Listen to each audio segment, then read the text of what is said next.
I moved up with my bulls so that I was facing the blackguard, which of course were going to charge me next turn. And I chose not to charge with my scrap launcher. I don't know if that was a poor decision or not. I really probably should have gotten rid of those harpies when I could have, and I would have been able to overrun and put me a little further down.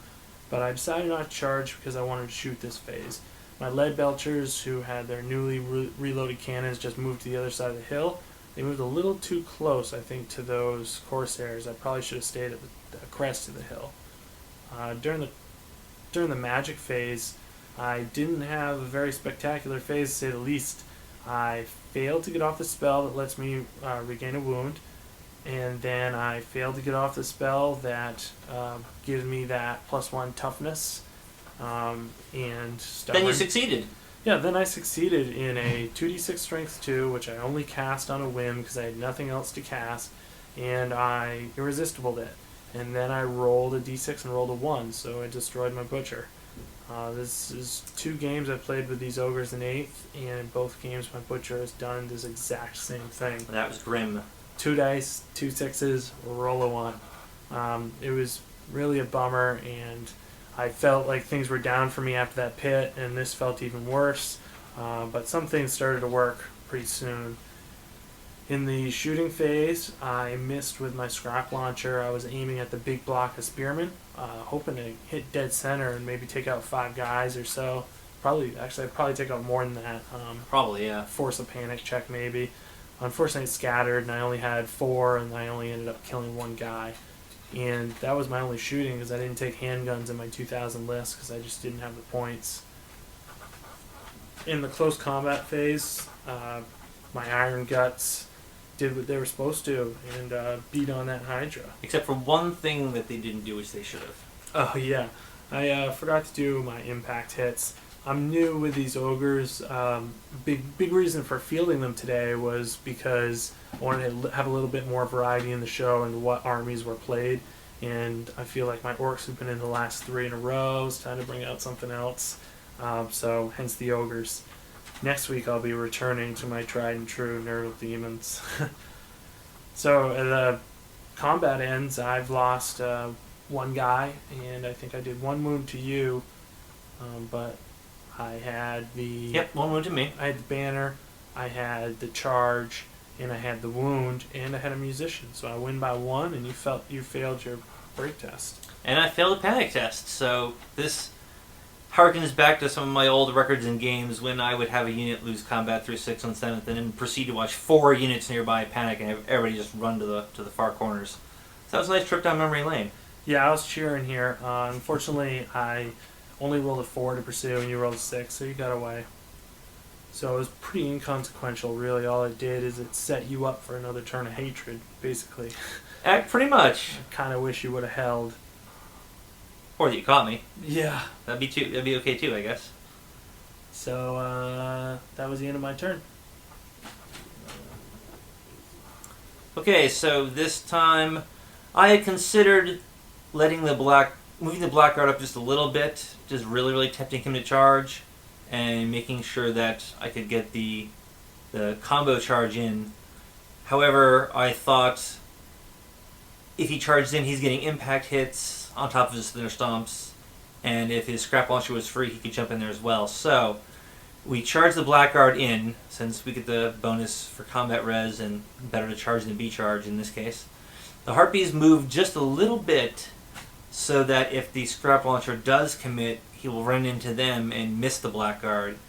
If he hits the witch elves, I'm not too terribly disturbed. The witch elves have brought down stegodons in combat already with their poison attacks, so they can handle a scrap launcher.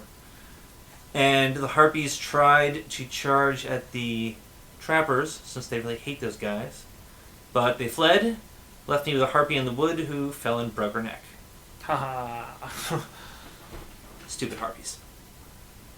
And moving around here now, the spears move off to the side of the marsh a little bit, so they can get a view of those lead belchers in the back. The corsairs push right on up close to the lead belchers, looking to just have some damage there. Fleeing Dark Riders rally on the side, And we move over a little bit to the flank of the Iron Guts, so we're going to try to throw some wounds in there and help out the Hydra. Okay, magic phase. The Power of Darkness gets shut down, which is cool. I'm okay with that. Because there it uses up the majority of his dice. As you can see, I've got about 6 casting, his 3 dispel. So that frees up the Withering on his General's unit. And that drops down to a -1 toughness. Not the best, but hey, I'll take it. Means I'm winning him on 4s now. And this led to a bit of a comedy of errors here. The Miasma is the last spell to be cast, which I do get off. And in my head, at least, I heard myself saying I want to bring down the ballistic skill of the Lead Belchers, since I figure they're going to be shooting at me. They probably won't charge into me, and I'll try to not have a repeat of that devastating round of shooting that killed my Shades. What I apparently said was I want to reduce their weapon skill. So when Matt's turn came up, that provoked a little bit of confusion. But at any rate, their weapon skill is reduced. Yeah, my dispels didn't go so hot this turn, especially with no Butcher to give me the +2. There's really nothing I could do. Really, because if you had let the Power of Darkness go through, that's just going to be more dice on top of the few dice you have, and you still don't have the Butcher. So it's better to contain things there and then hope I choose the wrong dice to throw or get that irresistible. Had you gone Power of Darkness, and rolled a 10, I wouldn't have thrown these dice at it, but you only rolled a 7, which is an 11 for you, and I figure 3 dice, perfect, I can get that off. Mm-hmm. So, I don't think the shooting. if there was shooting, it's inconsequential because we didn't think it was worth taking a picture of it. Combat, however, is not inconsequential. The Blackguard do a bunch of wounds. We kill off the Standard Bearer. We put 2 wounds on the Champ, 1 on the General, 1 on the BSB. In return, they slaughter about 6 Blackguard. That's including getting through the ward save I had on that unit, which pretty much lived on the Blackguard most of this game, up till this point. And we won that combat, I believe, right? And you guys stuck around up to your 4 back there? Yeah, you won by 1, I think, and I had a rerollable stubborn 9. I wasn't worried at all. Yeah, winning by 1, and again, that was because of the charge. So there are a lot of times in some armies when you don't want to charge in 8th edition, because your initiative might mean you're going to hit first anyhow, but when you lose the outnumber, you want to get your static res where you can, because 3 ranks in a banner don't go as far as it used to. No. So God, no. if you get the +1 for the charge, get it. Yeah, on my turn, I declared a charge against that Hydra, trying to finish it off. I was a little bit worried because it was going to have Hatred this time, just like last turn, which is huge, really great against my army. Stupid Hydra. Yeah, especially here where the Hydra has really low weapon skill. It's kind of weird that your Hydra gets Hatred, but your mounts and stuff don't. Yeah, that's because the Hydra itself in the book has the specific Hatred rule attached to it, whereas before it just carried over from the other characters into their mounts. Goddamn GW. I didn't declare any more charges. I rallied with my trappers and just set them there to kind of harass those Dark Riders, and I backed up a little bit with my Lead Belchers, hoping to still fire because I believed that the weapon skill was down. I didn't realize it was a ballistic skill that he meant.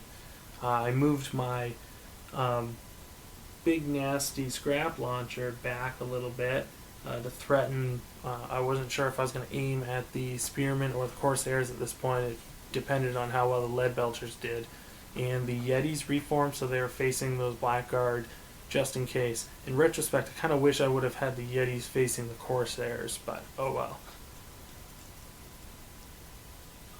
The Belchers start shooting. We ended up splitting the difference. I thought that my weapon skill was reduced and that I was going to be hitting on 4s, and he thought I was going to be hitting on 6s because my ballistic skill was going to be reduced. And really, in the end, I was all ready to say, look, go ahead and hit on 4s. If I wasn't clear, that's my fault, because if he kills a bunch, I'm still frenzied at this point, so at least I won't be panicking. So, kill things, go for it. Yeah, and you're still, more importantly, are not threatened in losing the combat. Exactly. If you did fight against anything, you're still going to win the combat. It's just I get to roll some more dice. So I hit on 5s is what we ended up doing, and I was able to kill 7, which I thought was great. Got like 20 hits, and then two miscasts, or 2 misfires. Yeah, unfortunately I killed 2 of my own guys, which was pretty huge. It caused a panic check, which I luckily made. But really, it evened out. I lost 110 points here of Ogres, and you lost, what, 70 points? True. Yeah, so it was kind of unfortunate that happened in my shooting phase. Then my scrap launcher... Oh, you think that's unfortunate? Yeah, my scrap launcher... You ain't seen nothing yet, folks. Aimed at those spearmen, hoping to get a center hit and get all of them. And again, require a lookout, sir, on the girl, and hopefully killed enough to cause a panic check. I knew I wasn't going to run you down, but it's nice to see those leadership dice rolling. Unfortunately, I misfired. Then the misfire result sent the scrap launcher 3d6 in a random direction.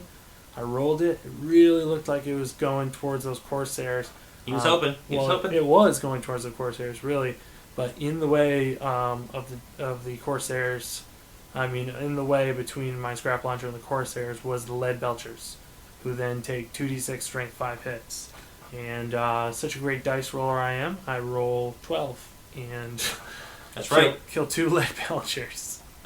And my scrap launcher gets removed from the game. So that was pretty huge letdown. That was horrible. It was very, very, very sad. In the close combat phase, things went a little more my way. I was able to remove a few Blackguard models and prevent myself from running away. Yeah, we decided to focus on that champion.